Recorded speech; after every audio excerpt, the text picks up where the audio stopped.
Alright, so my name is Ian Taylor. My stepdad is Desmond52. He's going to be helping me out with this.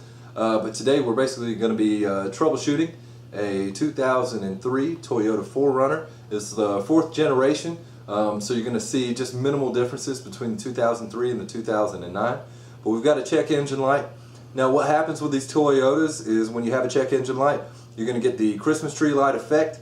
So you're not just going to get the check engine light, you're always going to get the traction control, which is going to come as 2 lights.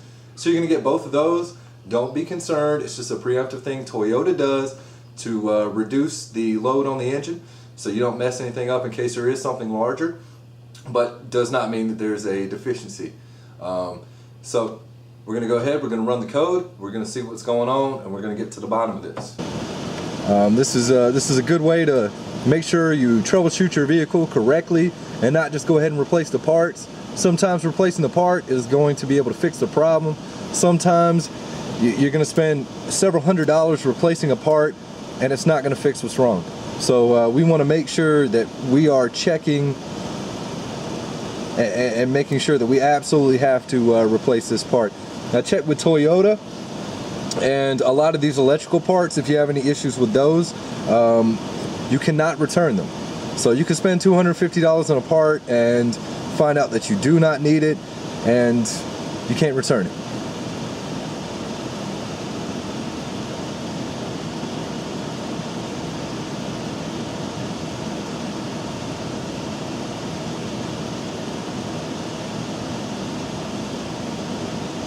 Alright, so we're seeing one fault. We're going to go ahead and check these out. Yeah, we're going to go ahead and go for the one on the engine first and foremost. Alright, so we can see right here we got a P0156. That's the code that's loving to come up right now. It's bank 2, sensor 2. It's the O2 sensor circuit malfunction. So again, we do not know definitively that it is the actual sensor. It could be a wiring issue, it could be a catalytic converter issue, there could be holes in the pipes, it could be several things. So we just want to go ahead and make sure that we check this. Okay, now go ahead and read some live data. And just so people know, when we say bank 1, we say bank 2. So bank 1 is going to be the side of your engine that cylinder 1 is on. Every manufacturer does it a little differently. In Toyota's instance, bank 1 is going to be your passenger side, bank 2 is going to be your driver's side. Now as far as the sensors go, you have a total of 4 catalytic converters on this vehicle. So you're going to have one pretty much right off of the engine on either side, and then you're going to have one a little further down, pretty much underneath the driver and passenger seat. So sensor 2 is going to be right before your second catalytic converter. So we're looking at bank 2, sensor 2. It's going to be pretty much right underneath my driver's seat, right in front of that second catalytic converter. So right now we're going to go through, we're going to compare sensor bank 1, sensor 2, and bank 2, sensor 2, so we can, because we know that there's nothing wrong with the bank 1, sensor 2. So we're going to just go ahead and compare. And go ahead and hit OK. So we can see right now, bank 1, sensor 2 is actually reading. Bank 2, sensor 2 is not. We'll go ahead and we'll show this as a graph. So right now, because we're not getting anything, I'm going to go ahead, I'm going to get down on the gas a little bit, and we're just going to see if we can get any kind of change going on.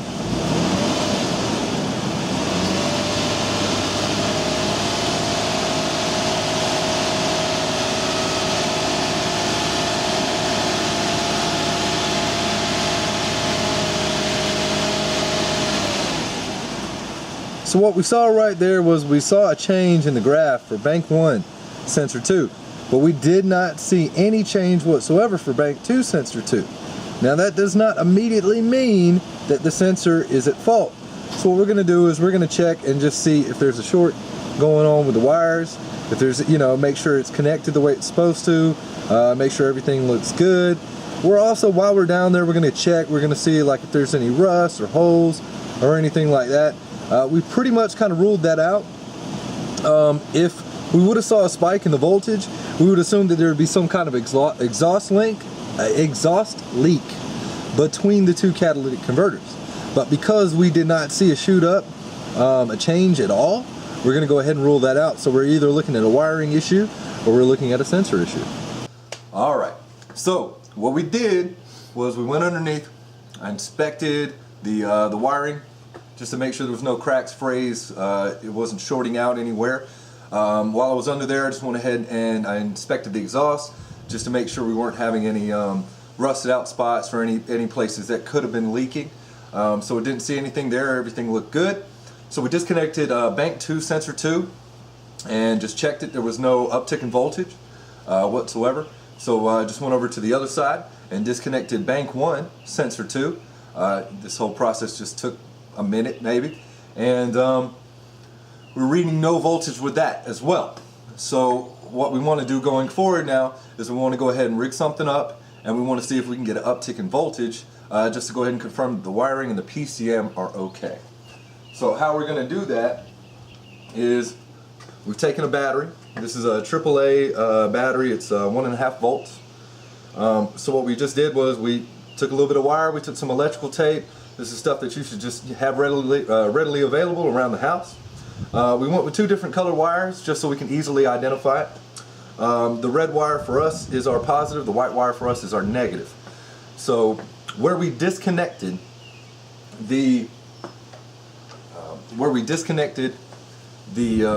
sensor, we're not actually going to test the sensor itself. We're going to test where it actually plugs in. So that female connector, we're going to go ahead and we're going to match things up.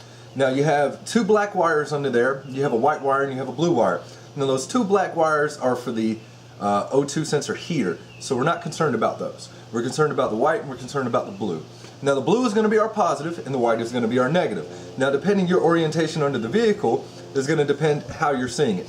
But the way we've got it worked out with the red and the white wire is we've got the red wire to match up to the blue, we've got the white wire to match up to the white wire.